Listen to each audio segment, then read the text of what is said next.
نحمده ونصلي على رسوله الكريم أما بعد فأعوذ بالله من الشيطان الرجيم بسم الله الرحمن الرحيم رب اشرح لي صدري ويسر لي أمري واحلل عقدة من لساني يفقهوا قولي ربنا زدنا علما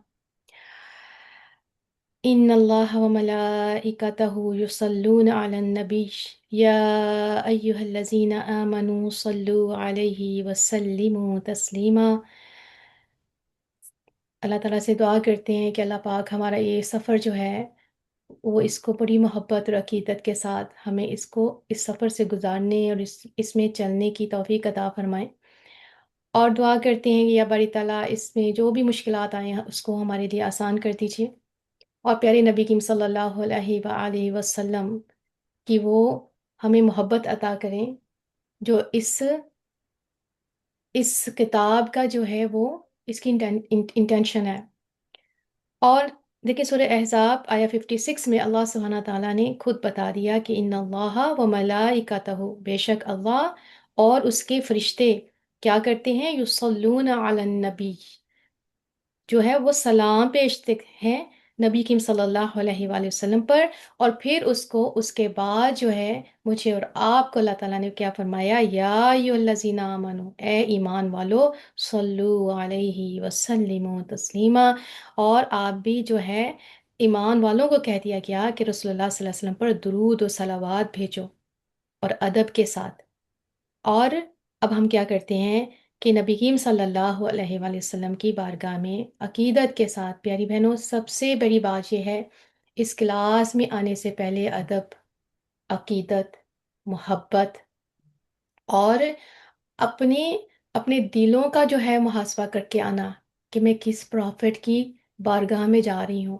کیونکہ آج میں آپ کے ساتھ ایک دو چیزیں بہت شیئر کروں گی جس سے آپ کو احساس ہوگا، اور یہ بات ہم نے پہلے دورہ قرآن میں بھی پڑھی تھی کہ رسول اللہ صلی اللہ علیہ وآلہ وسلم ہم سے کتنی محبت کرتے تھے،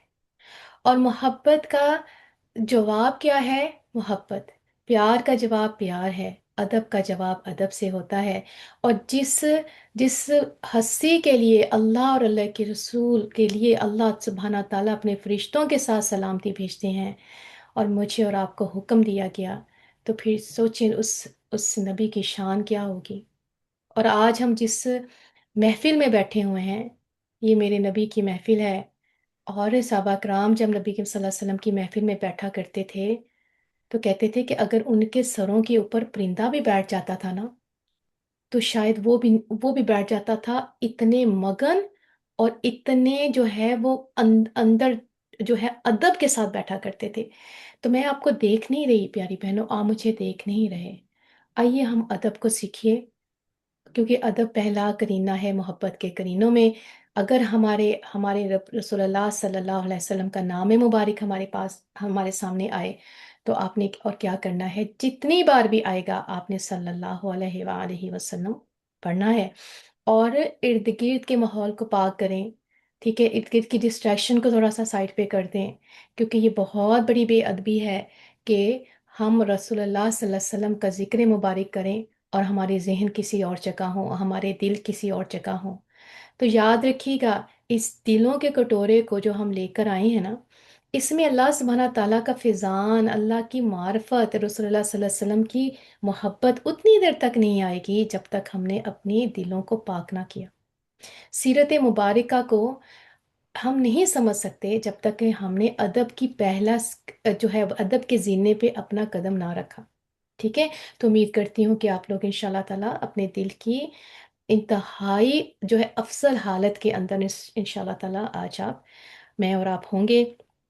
تو چلیے درود پاک پڑھتے ہیں سب مل کر۔ رحیم اللہم صلی علی محمد وعلی آل محمد کما صلیت علی ابراہیم وعلی آل ابراہیم انک حمید مجید۔ اللہم بارک علی محمد وعلی آل محمد کما بارکت علی ابراہیم وعلی آل ابراہیم انک حمید مجید۔ اللہ تعالیٰ سے دعا کرتے ہیں یا اللہ ہمارا یہ حقیقت برا نذرانہ نبی کریم صلی اللہ علیہ وآلہ وسلم کی بارگاہ اقدس تک پہنچا دیجیے، اور یا رب العزت ہمارا نام لے لے کے ہمارے پیارے نبی کریم صلی اللہ علیہ وآلہ وسلم کو ہمارا پیغام پہنچا دیجیے کہ ٹوٹے ہوئے، تھکے ہوئے، گرے ہوئے، پریشان حال آپ کے امتی بیٹھے ہیں اور آپ صلی اللہ علیہ وسلم کا ذکر مبارک کرنے بیٹھے ہیں، سیرہ کو سمجھنے کے لیے بیٹھے ہیں، تاکہ ہم جڑ سکیں، ہم ریلیٹ کر سکیں اپنے پیارے نبی کے صلی اللہ علیہ وآلہ وسلم کو، کہ کیسے میرے پیارے نبی کے صلی اللہ علیہ وسلم جو ہے وہ ان کا ہمارے ساتھ تعلق کیا ہے۔ پیاری بہنوں، عشق جو ہے وہ وہ ادب سے ہوتا ہے۔ آپ مجھ سے بارہا ادب کی بات کریں گے، سنیں گے۔ ادب جو ہے وہ رسول اللہ صلی اللہ علیہ وسلم کی شان مبارکہ ہے۔ عشق اتنی دیر تک ہو نہیں سکتا جب تک ہمارے دل میں ایک تعلق نہ ہو، تعلق ہو نہیں سکتا جب تک کہ محبت نہ ہو، اور محبت عشق میں بدل نہیں سکتی جب تک کہ وہ طریقہ ہماری زندگیوں کے اندر نہ ہو، وہ طریقہ ہمارا طریقہ جب تک نہیں ہوگا، اتباع رسول نہیں ہو سکتی۔ نبی کریم صلی اللہ علیہ وسلم آپ دیکھیں کہ نبی کریم صلی اللہ علیہ وسلم کے کو اللہ تعالیٰ نے کیا فرمایا سورہ آل عمران میں آیت 31 میں، قُلْ إِن كُنتُمْ تُحِبُّونَ اللَّهَ فَاتَّبِعُونِي يُحْبِبْكُمُ اللَّهُ۔ کیا کہا ہے اللہ کے حبیب صلی اللہ علیہ وآلہ وسلم، آپ اپنی امت سے فرما دیجئے کہ اگر تم اللہ سبحانہ وتعالیٰ سے محبت کرتے ہو تو میری اتباع کرو، پھر تمہارا رب بھی تم سے محبت کرنے لگے گا۔ تو کیا پتہ چلا کہ اللہ سبحانہ وتعالیٰ کے سے محبت کے تقاضے کیا ہیں، کہ سب سے پہلے جو ہے اللہ کے نبی سے محبت کی جائے۔ اور اتباع کیا ہے؟ اتباع جیسے ہم نے لاسٹ کلاس میں پڑھا تھا، رسول اللہ صلی اللہ علیہ وسلم، اتباع کہتے ہیں پیچھے چلنا، قدموں کے اوپر قدم رکھتے ہوئے چلنا، اسپیشلی جب آپ کسی ایسی جیسے کہ کیچڑ وغیرہ ہوتا ہے نا، تو وہاں قدموں کے نشان ہوتے ہیں، تو اسی قدم کے اوپر جو ہے چلنا، اس کو کہتے ہیں کہ اتباع کرنا، ٹھیک ہے۔ اور اتباع کی اصل حقیقت یہ ہے کہ رسول اللہ صلی اللہ علیہ وسلم جو ہمارے لیے پیغام لے آئے ہیں، اب ہم اس کے پیچھے پیچھے چلنا شروع ہو جائیں، ٹھیک ہے۔ اور آپ کو پتہ ہے کہ نبی کریم صلی اللہ علیہ وسلم ایک دفعہ ایک حدیث کا مفہوم ہے کہ آپ صلی اللہ علیہ وسلم دعا مانگ رہے تھے کہ اے اللہ مجھے میرے احبا سے جلد ملا دے۔ سوچیں ذرا، غور سے سنیں کہ کیا کہہ رہے ہیں، کہ اے اللہ مجھے میرے احبا سے جلد ملا دے، یعنی احبا کہتے ہیں جن سے شدید محبت کی جاتی۔ صحابہ کرام رضی اللہ تعالیٰ عنہما یہ دعا سن رہے تھے، جب نبی کریم صلی اللہ علیہ وآلہ وسلم یہ دعا مانگ چکے تو صحابہ کرام رضی اللہ تعالیٰ عنہما نے حاضر خدمت ہوئے اور عرض کی، یا رسول اللہ صلی اللہ علیہ وسلم، ہم آپ سے بے حد محبت کرنے والے ہیں، ہم آپ کے بے دام غلام ہیں، ہم ہر وقت آپ کی خدمت اقدس میں حاضر ہیں، آپ کن لوگوں کے لیے دعا مانگ رہے ہیں کہ میرے چاہنے والوں کو جلد ملا دے؟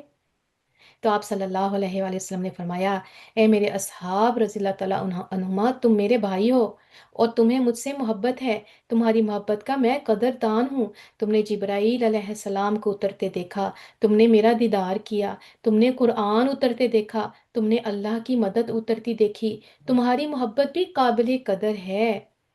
لیکن قرب قیامت میں ایک وقت ایسا آئے گا کہ کچھ لوگ ایسے ہوں گے جنہوں نے مجھے دیکھا نہیں ہوگا، وہ فقط اپنے علماء کی محفلوں میں بیٹھے ہوں گے اور ان سے میرے تذکرے سنیں گے۔ یہ وہ لوگ ہوں گے جو مجھ پر ایمان تو لائے لیکن میرا دیدار نہیں کیا۔ میں اپنے ان چاہنے والوں کے لیے اداس ہوں اور دعا مانگ رہا ہوں کہ اے اللہ مجھے اپنے ان چاہنے والوں سے جلد ملا دے۔